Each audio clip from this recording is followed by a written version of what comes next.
You were told it was a sin, but what if it actually was pain? What if the thing you kept praying away was a very wound trying to speak? Tonight, we're not talking about rebellion. We're talking about survival that got labeled as failure. I'm your host, Edna White, and this is Unchurched, where we separate God from the systems that tried to control our identity. Tonight's guest is Daryl Dittmer. Am I saying it right? Did I get it?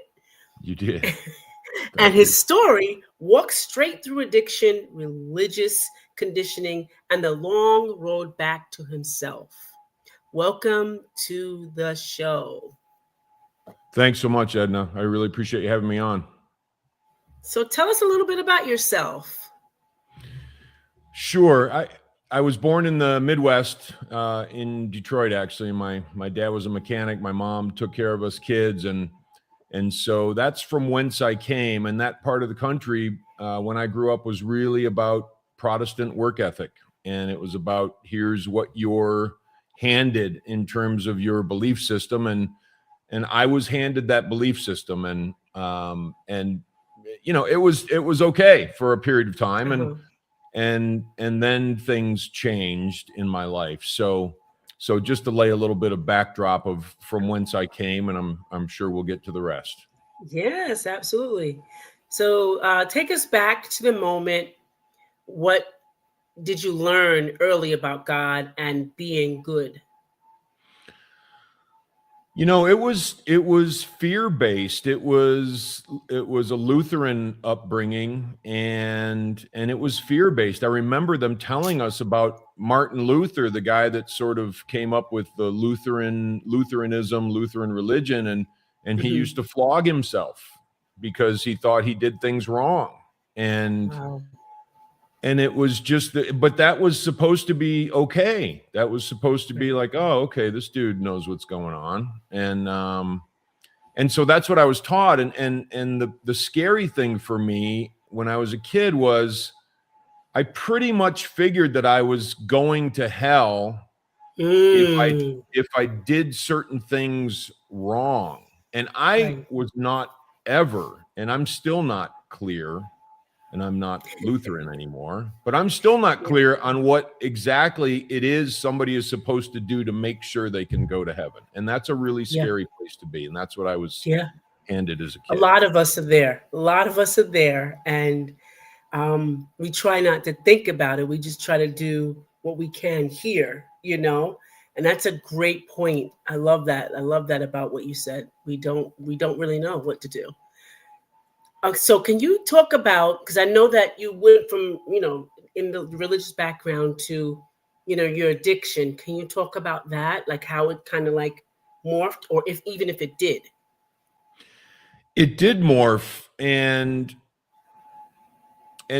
the upbringing didn't really thwart my going into the drinking and the drugs and the crime Right. and the lying, cheating, stealing. Right. And I'm not going to go too crazy on the story itself, but suffice Oh it to no, say that, please tell us. Tell us. I'm ready. I'm ready. well, Let's go. I got, I went through drug and alcohol treatment. I was 19 years old, and Mhm. I'm a couple of years past that now, but it was So a a couple progression, years. and it was a pretty quick progression where I drank and I loved it, and I didn't want to do anything else. That's kind of what I wanted to do, and as many Right.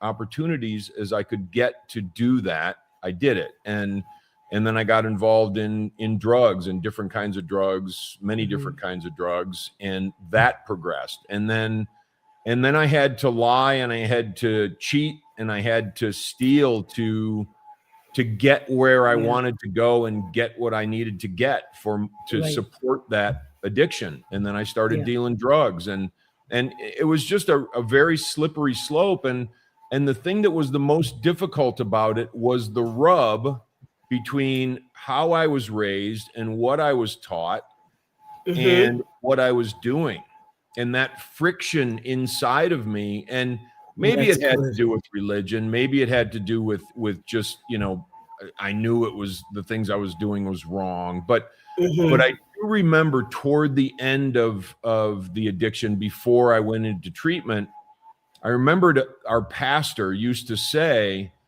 if you died right now, do you think you would go to heaven? He used to say this when we were a little kid. And I Yeah, me thought too. about I've heard that too. probably Yes. 18 years old, and I didn't care. I didn't care at that point. Right. But that was a message for me. That was a message from me to me. Right. And I didn't really know it then, but and then it That was culminated good. into going into treatment. And that's where I like to say my second life started. Yeah. Second chance. Yeah. At the time, did you believe you were broken or just failing spiritually? I believed that my life was a disaster, and I wasn't exactly sure why. Because I was a kid and I went into treatment just after I turned 19. So say I was, an 18-year-old kid, and I'm looking at my life and I'm like, man, this is not cool. But I didn't know how to get out of it. I had no idea how to get out of it. So that made me dive deeper into it. So it's hard to remember how I characterized it, other than I'll tell you a quick story.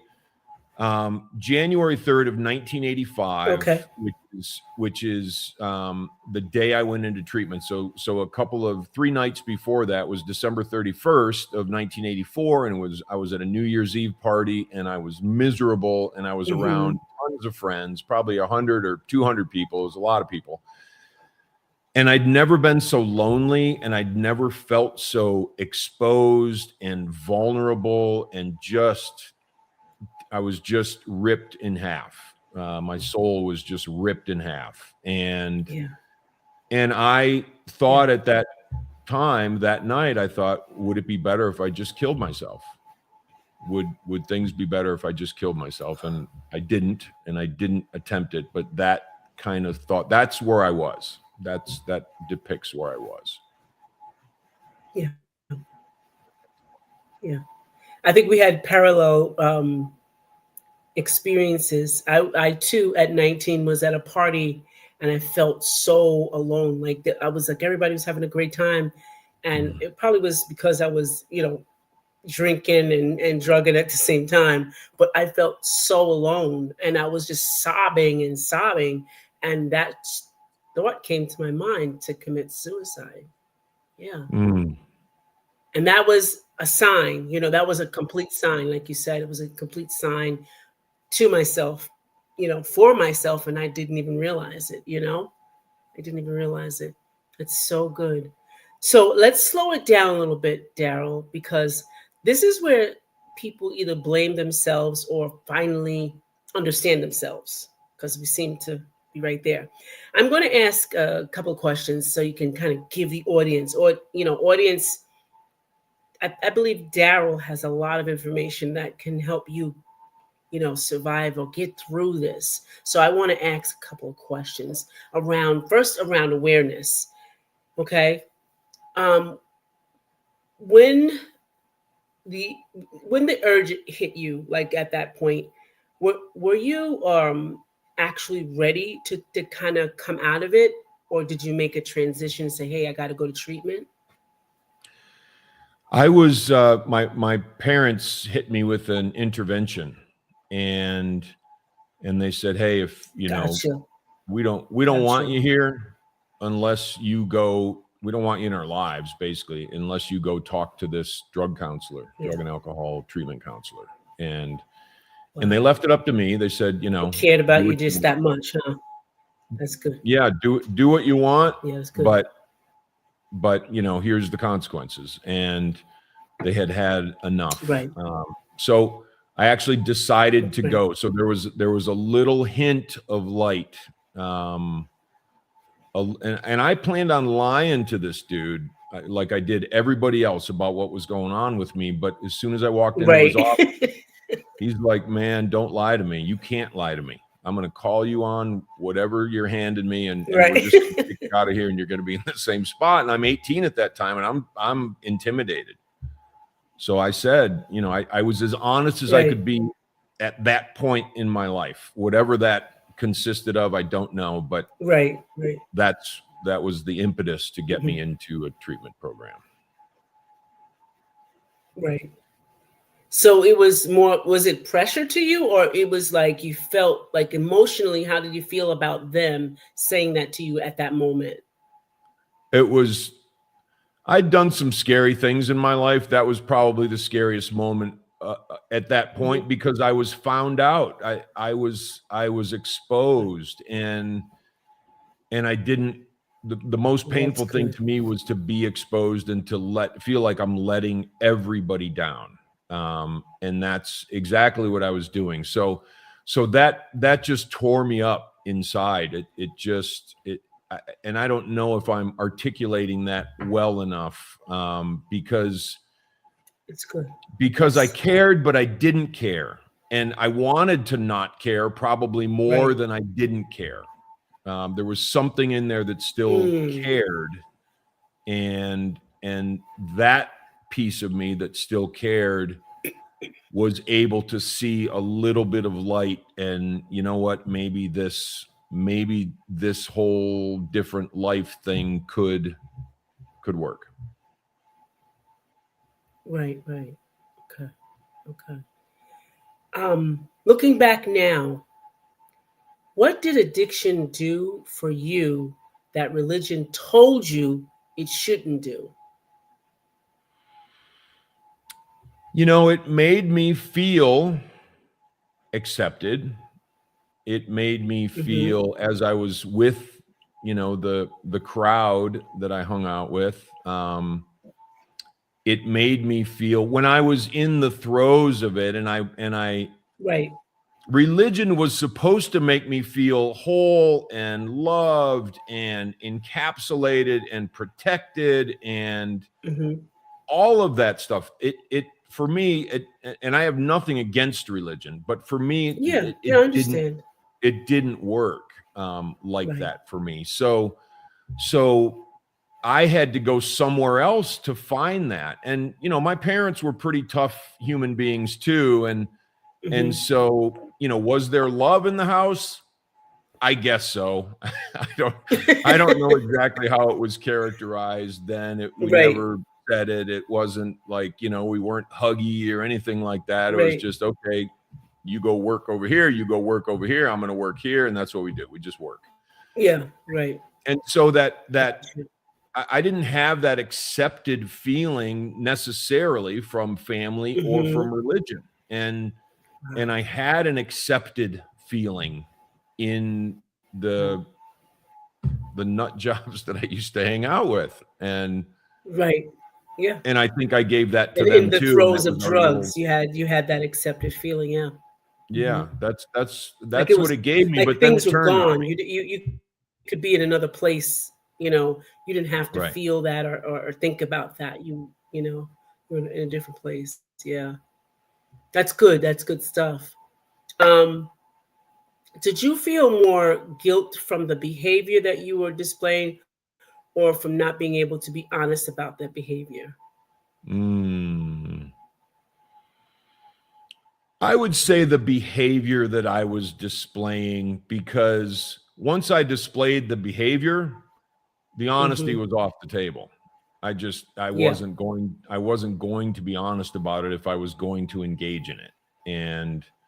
And so I had to engage in it, Hmm. and then I had to lie about it. And so that for me was probably the most difficult, because that's what was ripping me up Right. on the Wow. inside. Yeah. Yeah. Yeah. That's serious. All right. So, what did your body finally get when you used?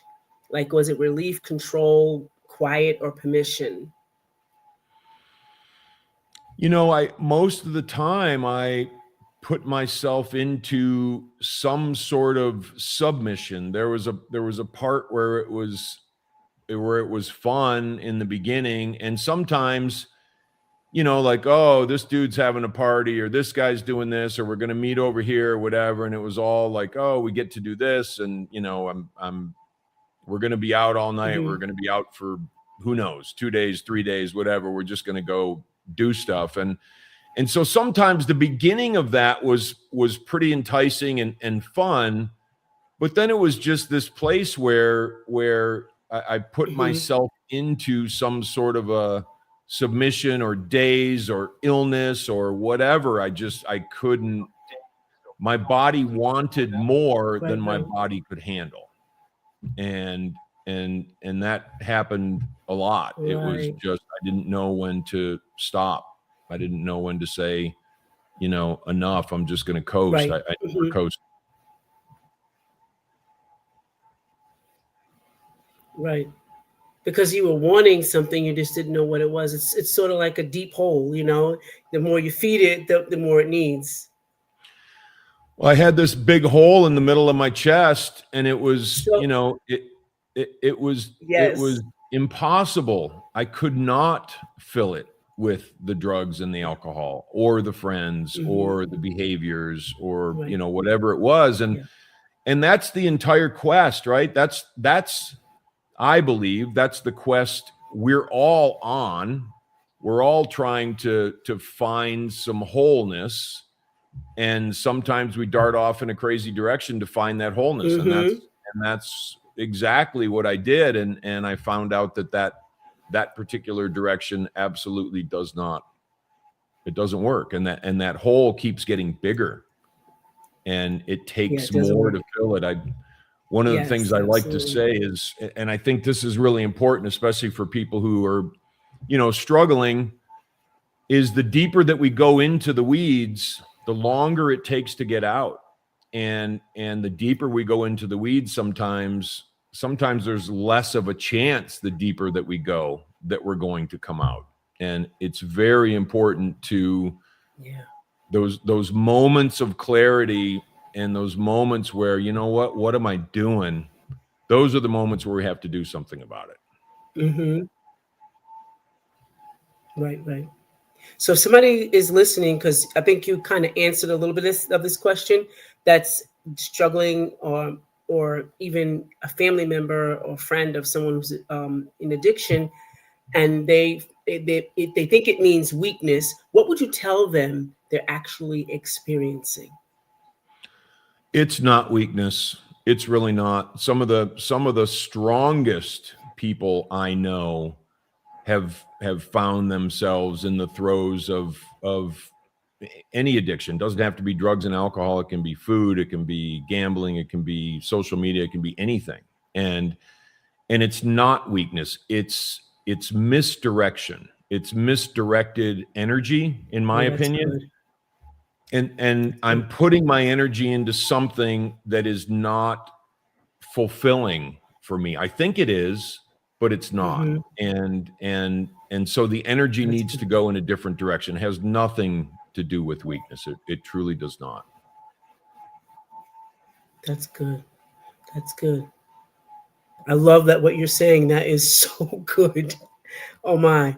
I am excited about getting to the next part. So I want to anchor this, and if you could give this first part a one sentence, what would it be? This first part that we just did, That we just went through. What would you give it? What sentence would you give it for the audience? an understanding of mm, hmm, an understanding of addiction and of ourselves in addiction. Oh, that's good. That's good.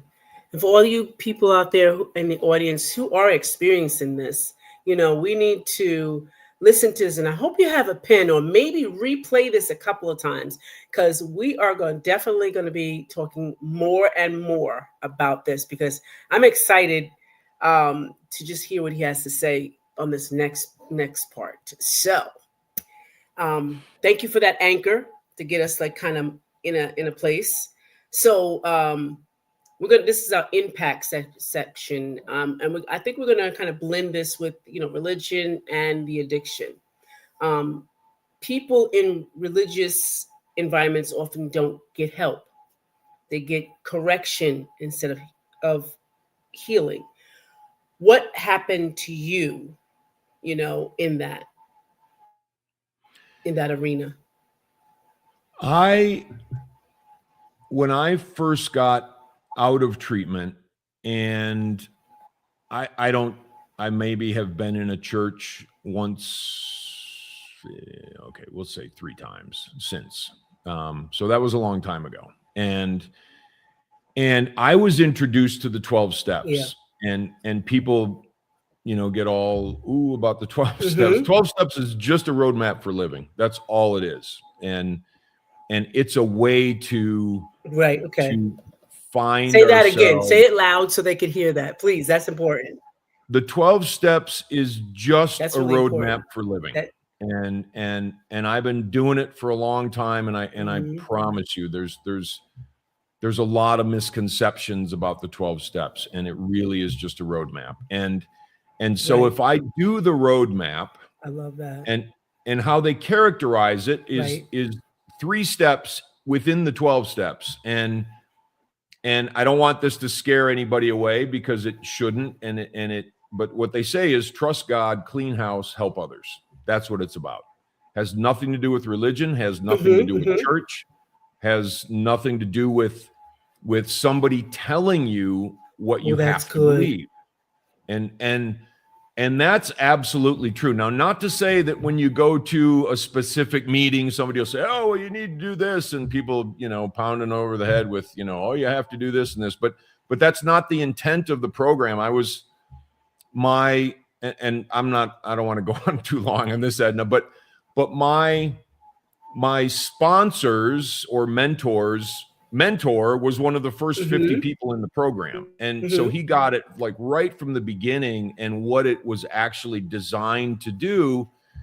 And what it's designed to do is to fill that hole, but not by, I join a group and I Right. have to Right. follow the group's rules. If you get involved like I did, I did it because I was desperate to have a different life. And I was desperate for that roadmap because I was young and I didn't Right. understand anything about Right. life or about recovery, nothing. I didn't Mm-hmm. understand any of it. And so it gave me a plan. And so I started to be able to fill that hole. And I'll leave it there, because there's a lot more than that, but I know you're going to capture it in your questions, Edna. So Yeah. we'll leave it there for the moment. Yeah. Okay. So I'm a big proponent for how you speak to others, right? Big proponent in what you say to them. And as a survivor of childhood sexual abuse, some words or phrases I hear differently. So I know for addiction, I've heard a lot of my clients and people that I've talked to always said, "What happened to you?" When people hear that in addiction, what are they really hearing? Like, even when they say, when they say those words, "What happened to you?" What are they really hearing, and how do you think it makes them feel? I think it makes, if somebody were to say that to me at my most vulnerable, Mm-hmm. it would have crushed me. Yes. It would have been, Right. it wouldn't have been what happened to you. What I would have heard is, what is wrong with you? And why are Yeah. you so messed up? And that sort of thing would have been what I heard. Now, and I'll take that into recovery and say, if somebody said that to me 10 years in recovery, I would have been, I'm doing the best I can. I'm doing fine. Thank you. Thanks for caring. They said at 20 years, it would have been a little better.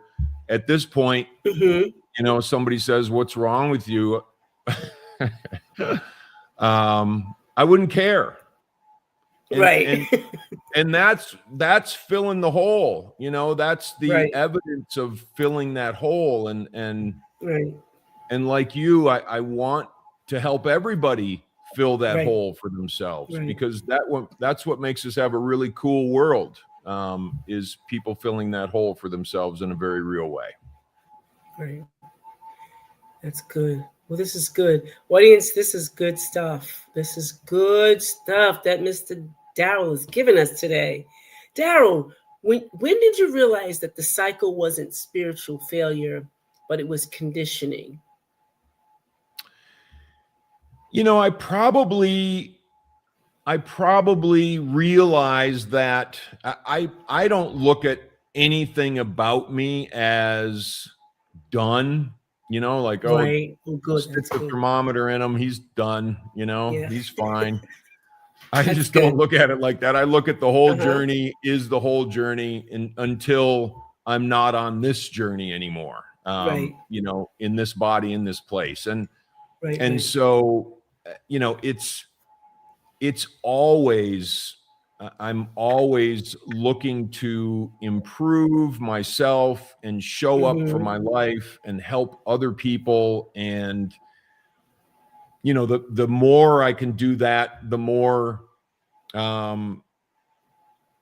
effective I am. So did I have a spiritual malady? I did, but it was the energy directed in the wrong way. Well, that's good. And Yes. there was conditioning involved, but that conditioning was the people who were conditioning me had their energy directed in the wrong way. And Mm-hmm. and I can't blame them because Right. they were doing what they thought at that time in their lives based on everything that they were dealing with. I have to believe, and I don't have to believe, but I do believe they were doing the best they can. There are things in my family going back where, just crazy, bad stuff. Mm-hmm. And it has to do with my mom's side of the family and my mom, having a real tough time in her life. Right. And so, that kind of thing, whether anybody means to or not, it gets passed down. It And sure does. you get That's right. we get to receive that. And then I have my issues. And then when I get to a certain place in my life, for me, it was 19. I feel fortunate. I was young. But Mm-hmm. I had to pull my life apart and I had to look at it and I had Right. to decide Right. to do things differently. But there was I'm so grateful for that now, honestly. I just, Mm-hmm. Mm-hmm. because a lot of people will float for a while because the consequences aren't bad enough.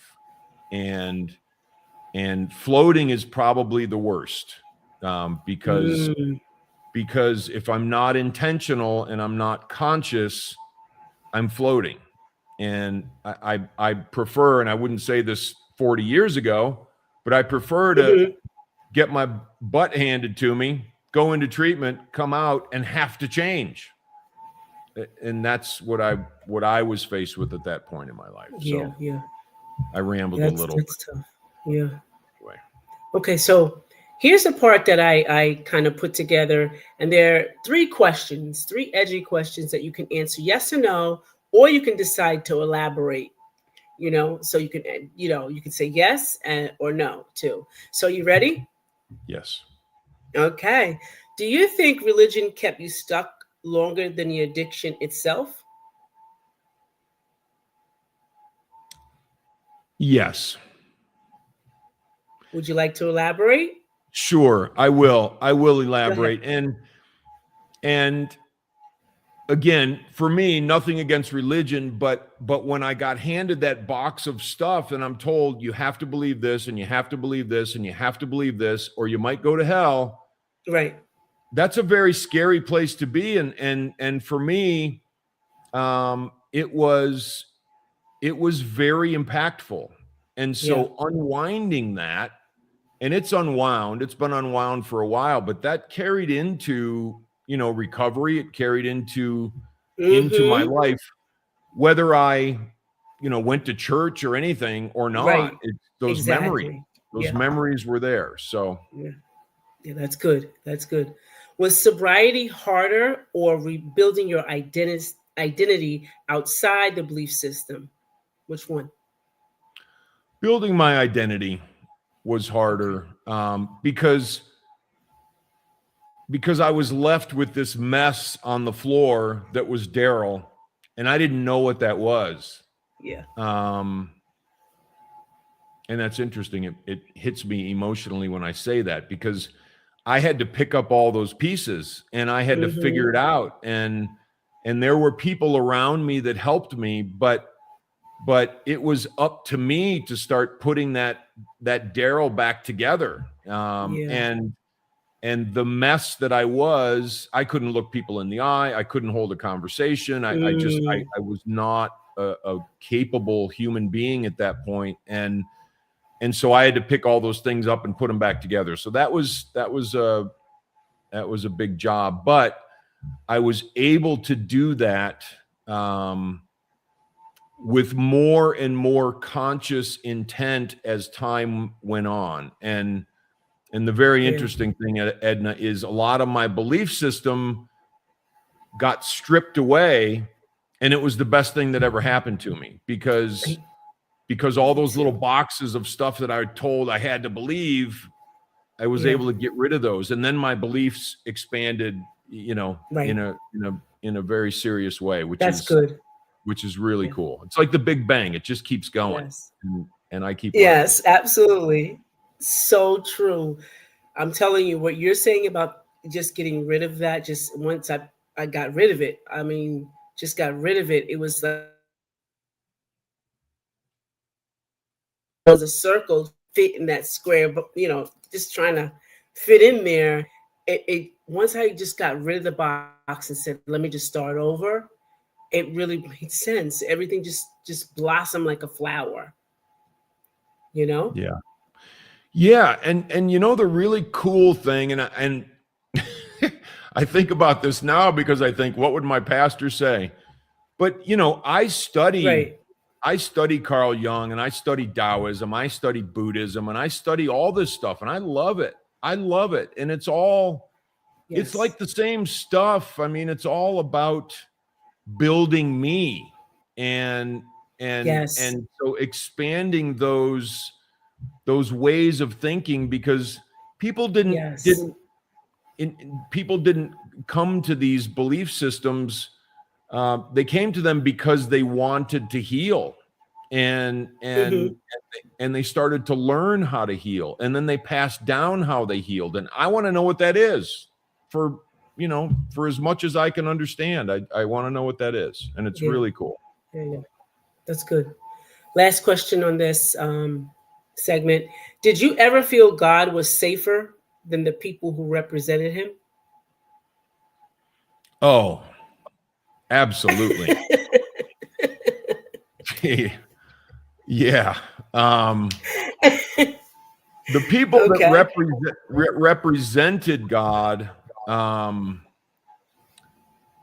So I'll say this. This is a quick little story. So Joseph Campbell, one of my favorite writers, mythology, all that, wonderful stuff. Hero with 1,000 Faces, great books. And I listened to one of his things he did back in the 80s. I listened to it all the time. I was listening to it today. Every time I get something out of it. But there was a Hindu student that was coming to America, and the Hindu student said, I like to understand where I'm going and the belief systems. And so I bought a Bible, and over the months, I went through the Bible, and I read the Bible and took it in and all that stuff. And he said, you know what I didn't find in it? I didn't find religion.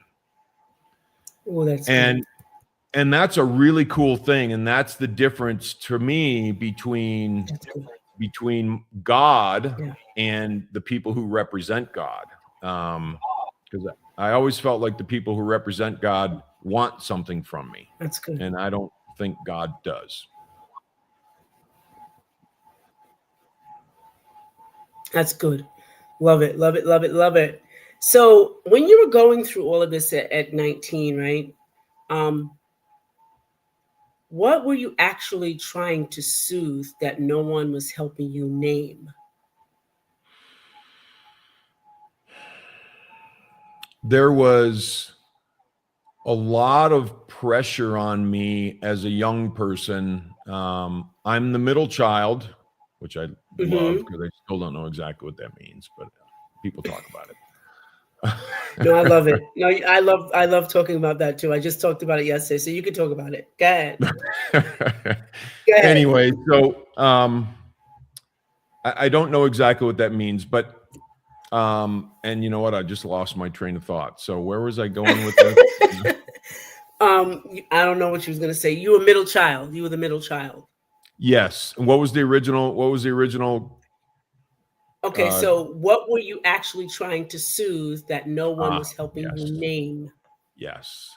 So I was the middle child, but I was the older brother to my older brother. I kind of took care of him at some point, Okay, and okay, my brother and my sister, they didn't really do that much, and I was into sports and stuff. So and I was getting good grades when I was young and hmm, before, the wheels came off the wagon.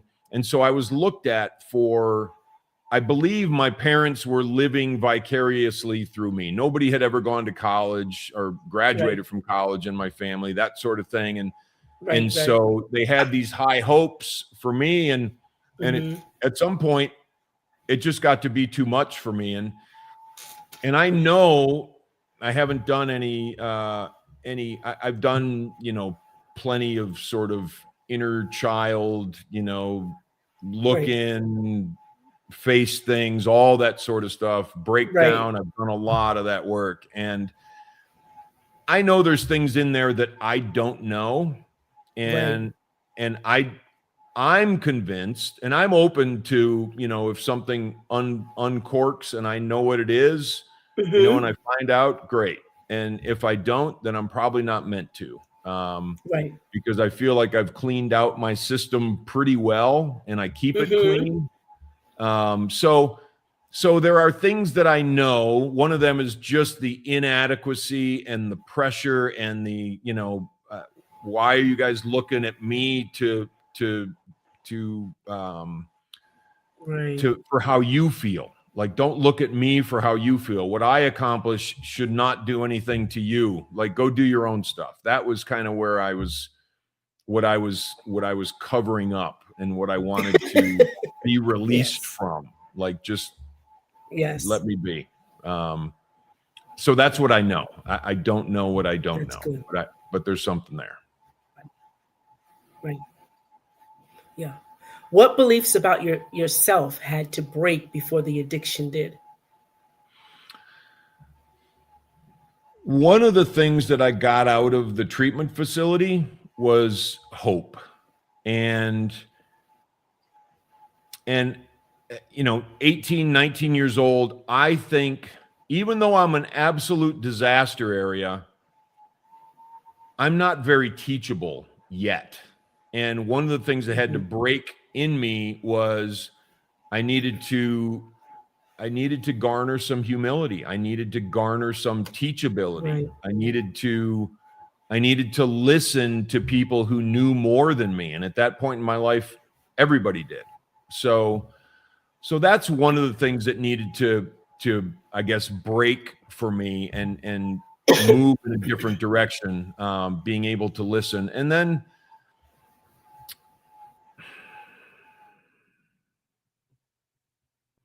willingness to do what it takes. That's a big one, because to me, when I look back at addiction, and in some ways, and I'm not blaming anyone that's mired in addiction or myself when I was mired in addiction, but it's the easy way out, quote unquote. It's the easy way out. It's really tough. It's really tough to live in a way where I'm showing up for my life and I'm willing to do the difficult things, and I'm willing to say, you know what, I don't feel like it, but I'm going to do it anyway. And that needed to break in me. I needed to become willing where I was unwilling. And it did. And that's what I teach people today. I teach them to show up for their lives. And I don't mean Right. lowercase show up. I mean uppercase show up. Well, that's good. That's good. So, how can the audience ask you questions, get in touch with you? And what's your next move? What's your next move? The best way to get in touch with me is you can email me with any questions. I'll help anybody that I can. So you can email me at Daryl. It's on the screen there, Daryl at DarylDittmer.com. That's one way to find me if you want to ask any questions. And my website is DarylDittmer.com if you want to check that out. I am moving into, and I've written a couple of books but mainly about my story and really with the intent of helping people. I want to share my story so that I can help. And that's what I'm in the process of doing. And I'm also in the process of becoming a coach or a mentor for people on a more formal basis. I've done a lot of mentoring and helping people, but I'm doing it a little more formally now, and that's my next step. Oh, that's great. So, audience, if you grew up believing struggle meant you lacked faith, you listened to Daryl speak about his life and share nuggets of gold with us today. You didn't fail God. You adapted to survival environment that couldn't hold honesty. Healing starts with the moment you stop performing spiritually and start telling the truth, just like Daryl said. Daryl, I want to thank you for bringing honesty into this conversation where many people are afraid to have it and say things out loud. You did today. And to everyone watching, recovery isn't leaving God. Sometimes recovery is finally meeting Him without the middleman. This is Unchurched. If tonight's conversation stirred you or got you thinking about something, please don't forget that you can speak to Daryl Dittmer.com or you can speak to me. But either way, leave a comment on the bottom of this video or the audio, and we'll get back to you. Thank you so much for listening and being here today. We appreciate you. And remember, talk to somebody about this. Tell them about Daryl. Tell them about me. And you'll be better for it. We're going to say goodbye for now. Thank you, Edna.